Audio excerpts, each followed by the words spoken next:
Assalamualaikum warahmatullahi wabarakatuh. Selamat datang kembali di channel Supporter Bola. Komentar Supporter Bola 62. Di video kali ini kita kembali akan membahas lagi-lagi pertandingan Indonesia menjelang laga pertandingan Timnas Indonesia U23 melawan Timnas Yordania sebentar malam. Di video kali ini, sebelum saya membahas tema kita pada hari ini, yaitu Timnas Indonesia jelang laga melawan Yordania, terlebih dahulu saya katakan salam buat supporter, salam para pencinta sepak bola. Supporter adalah pemain ke-13 yang berada di pinggir lapangan. Tanpa supporter, sepak bola tidak akan semenarik yang sekarang ini, dan tanpa supporter, sepak bola layaknya teh tanpa gula. Jadi teman-teman supporter harus berbangga, teman-teman pencinta bola harus bangga bahwa supporter lah yang menghidupkan sepak bola. Seorang pemain tidak akan semangat dalam bertanding tanpa adanya supporter. Mari kita jaga persatuan kita sebagai supporter. Boleh beda pandangan, boleh beda dukungan, tapi tetap satu. Jadikan sepak bola sebagai hiburan yang mampu menjalin persaudaraan antar supporter seluruh dan para pencinta Indonesia, pencinta sepak bola seluruh tanah air dan dunia. Di video kali ini saya akan membahas tiga fakta ya. Kita lihat di sini ada 3 fakta, 3 alasan Indonesia U23 bisa melawan Yordania. Ada 3 alasan kenapa Indonesia dikatakan bisa mengalahkan Timnas Yordania U23 malam hari ini. Ya, teman-teman supporter, sebelum saya memulai pembahasannya, terlebih dahulu sekali lagi saya sampaikan, saya berbicara di sini, berkomentar di channel saya ini bukan sebagai pengamat sepak bola, bukan sebagai analis bola, tapi saya berkomentar di channel saya ini sebagai supporter, saya sebagai penggemar bola dan sebagai supporter sepak bola dan sebagai pencinta sepak bola yang menyalurkan unek-unek dan sudut pandang saya sebagai supporter melalui channel ini dengan melihat berbagai video yang terkait dengan apa yang saya sampaikan, video-video bola, kemudian membaca referensi-referensi terkait dengan sepak bola, khususnya dengan tema yang kita bahas, dan membaca berita-berita berbasis tulisan di media-media bola, di media-media cetak yang memberitakan atau menulis tentang sepak bola. Dan saya yakin teman-teman dan para supporter dan para pencinta bola, insya Allah apa yang saya sampaikan ini tidak ngawur atau ngarang. Mari kita mulai pembahasannya. Kalau kita melihat bahwa ada 3 alasan penting kenapa Timnas Indonesia U23 bisa mengalahkan Timnas Yordania U23 pada malam hari ini, sebentar malamnya. Ada 3 alasan utama yang kemudian bisa membuat Timnas Indonesia bisa mengalahkan Timnas Yordania. Ya, teman-teman sekalian. Alasan pertama, kalau kita melihat pertandingan di grup A, ya, bersama tuan rumah Qatar dan Australia termasuk Timnas Yordania, kita mungkin supporter bola dan para penggemar sudah melihat langsung videonya, hasil pertandingannya, mungkin sudah banyak menonton. Timnas Yordania belum pernah mengalami kemenangan di 2 laga mereka. Ya, timnas Yordania kalau kita lihat belum pernah mengalami kekalahan. Ya, di sisi lain kalau kita baca di media-media yang berkembang ini, bisa dikatakan timnas Yordania sedang merana. Kenapa timnas Yordania merana? Kalau kita lihat di apa yang saya baca di sini, mereka sudah melewati 2 pertandingan tanpa kemenangan. Teman-teman supporter dan para pencinta bola, mereka sudah 2 kali pertandingan tanpa kemenangan. Kemudian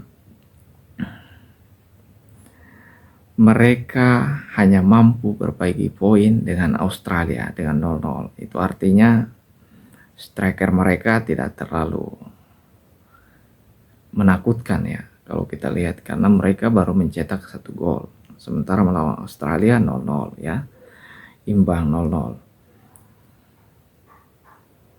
Kemudian yang selanjutnya teman-teman sekalian, kalau kita lihat fakta pertandingan di Piala Asia U23, timnas Indonesia kelihatannya semakin kuat. Kenapa saya katakan demikian? Karena timnas Indonesia, mungkin pertandingan awal saya pikir timnas Indonesia luar biasa melawan Qatar, karena faktor ada indikasi bahwa wasit Kodirov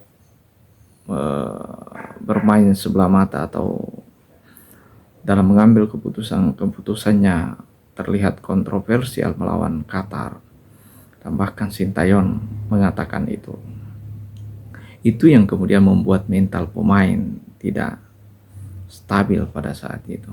Itu yang alasannya, bukan karena timnas Indonesia tidak mampu meladeni permainan timnas Qatar. Alasan kenapa Indonesia semakin kuat, ya alasan yang lain yang bisa kita katakan bahwa Indonesia bisa menang dan Indonesia semakin kuat ya.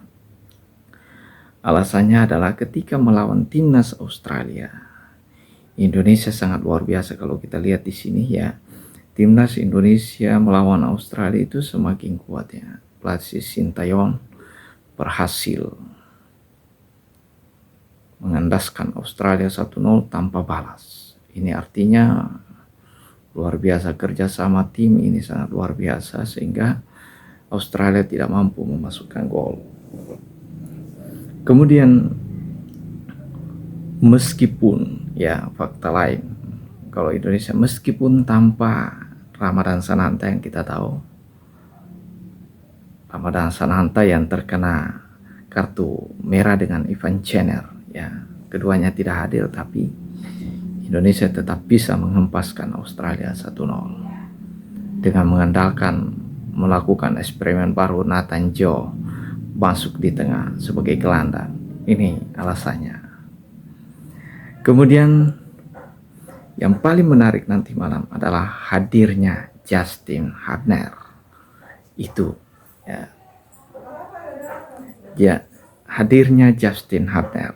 Teman-teman pencinta dan sepak bola dan teman-teman supporter, sebentar malam Justin Hubner dipastikan akan tampil ya. Justin Hubner ini artinya Indonesia punya amunisi yang sangat luar biasa ya. So, kalau kita lihat kalau Justin Hubner hadir berarti Indonesia ada Rafael Struijk dan Ivan Cener dipastikan akan tampil, kemudian Justin Hubner sendiri dan Nathan Joe. Ada 4. Elkan Bagot yang saya pikir tidak bisa kemungkinan karena tidak bisa dilepas oleh klubnya. Kemudian yang ketiga, teman-teman para pencinta dan bola dan para supporter bola, penggila bola tanah air atau seluruh dunia. Sekali lagi saya katakan bahwa saya berkomentar, memberikan unek-unek saya bukan sebagai analis bola atau pengamat sepak bola, tapi saya adalah seorang menempatkan diri sebagai supporter bola, ya, sebagai pencinta bola. Ya, lewat channel ini saya keluarkan unek-unek saya dengan bukan tanpa referensi, ya. Saya menonton videonya terlebih dahulu, kemudian saya membaca referensi-referensi terkait dengan bola, membaca berbagai media sepak bola yang ada sekarang ini. Kemudian kita lanjut yang ketiga. Yang ketiga itu Indonesia semakin percaya diri. Kenapa? Alasannya kenapa Indonesia akan mendapat kepercayaan diri tinggi di pertandingan sebentar malam. Ya, kalau kita tahu di pertandingan kedua Indonesia menang 1-0 tanpa balas. Ini luar biasa. Ini akan membuat semangat para pemain, apalagi ditambah mereka jelas-jelas berada di posisi kedua klasemen. Itu artinya tinggal bagaimana mereka mempertahankan posisi 2, karena posisi pertama tidak mungkin bisa direbut karena dipastikan Qatar akan menjadi juara grup apapun hasilnya nanti melawan Australia. Tinggal Indonesia mempertahankan posisi sekarang ini, posisi 2. Itu artinya Indonesia tidak perlu menang, cukup imbang. Ini yang menjadi kenapa saya katakan Indonesia semakin percaya diri, karena melawan sekelas Australia. Kalau kita lihat di ranking FIFA mereka, kalau tidak salah di urutan ke-24 ya dunia. Ini artinya Indonesia, pemain Indonesia akan lebih percaya diri bahwa kenapa Australia kita bisa taklukkan, kenapa dengan Yordania tidak, ya. Pasti Australia bisa, berarti Yordania bisa, karena Yordania tingkatan ranking FIFA-nya lebih rendah dibandingkan Australia. Ini yang menjadikan alasan ketiga ini, rasa percaya diri timnas Indonesia itu sangat tinggi. Kalau kita melihat hasil pertandingan antara Australia dan ranking FIFA, Australia saja bisa dilibas, apalagi Yordania, ya. Kemudian kalau kita lihat lagi, ini alasan ini menjadi pendongkrak kemenangan atas Australia, menjadi pendongkrak. Kemudian di sisi lain, timnas Yordania dalam kondisi kurang percaya diri. Kenapa saya katakan kurang percaya diri? Karena di pertandingan kedua mereka harus menelan kekalahan melawan timnas Qatar. Ya, itu artinya mental pemain timnas Yordania ini saya yakin agak sedikit kurang percaya diri menghadapi laga malam nanti, karena mereka kalah di pertandingan kedua. Kemudian kalau kita lihat lagi pasti pelatih, dari sisi pelatih Sintayong pasti ingin mengukir sejarah untuk bisa meloloskan timnas Indonesia langsung ke babak 8 besar. Ini pasti Sintayong punya ambisi ini. Apalagi kalau kita lihat nanti calon lawannya pasti antara Korea dan Jepang. Yang pertama, kalau ketemu Jepang misalkan, itu artinya tim Sintayong punya ambisi untuk membalaskan dendam tim senior ketika kalah di Piala Asia kemarin. Karena kemarin timnas senior harus takluk di tangan Jepang di babak 16 besar. Harus takluk di tangan Jepang, ya. Itu artinya timnas Indonesia akan berjuang waktu melawan timnas Jepang di penyisihan, ya kalau tidak salah, di timnas senior. Ini artinya Sintayong pasti punya semangat tinggi. Dari segi pelatih Sintayong dipastikan akan punya ambisi tersendiri, entah dia melawan Korea atau Jepang. Kalau melawan Jepang, Sintayong punya ambisi membalaskan dendam tim senior. Kalaupun bertemu Korea Selatan, Sintayong kita tahu berasal dari Korea Selatan, mantan pemain Korea Selatan. Pasti Sintayong berambisi untuk menunjukkan kepada pemain-pemain Korea dan para pencinta bola di Korea dan para pengurus sepak bola di Korea Sintayong pasti menunjukkan bahwa pengurus sepak bola Korea salah tidak memilih dirinya sebagai pelatih Korea. Ingin menunjukkan bahwa dia masih layak menjadi pelatih Korea Selatan. Ini pasti ambisi ini akan menyulut semangat pelatih Sintayong untuk memenangkan pertandingan sebentar malam. Itu alasan kenapa Indonesia bisa dikatakan bisa membuat Yordania mengalahkan Yordania sebentar malam. Ada 3 alasan yang kemudian bisa membuat timnas Indonesia melibas Yordania, setidaknya seri melawan Yordania. Saya kira teman-teman supporter dan para pencinta bola seluruh tanah air dan seluruh dunia, saya kira video pembahasan kita terkait alasan-alasan timnas Indonesia bisa mengalahkan Yordania cukup sampai sekian. Sekali lagi saya katakan, saya berkomentar, saya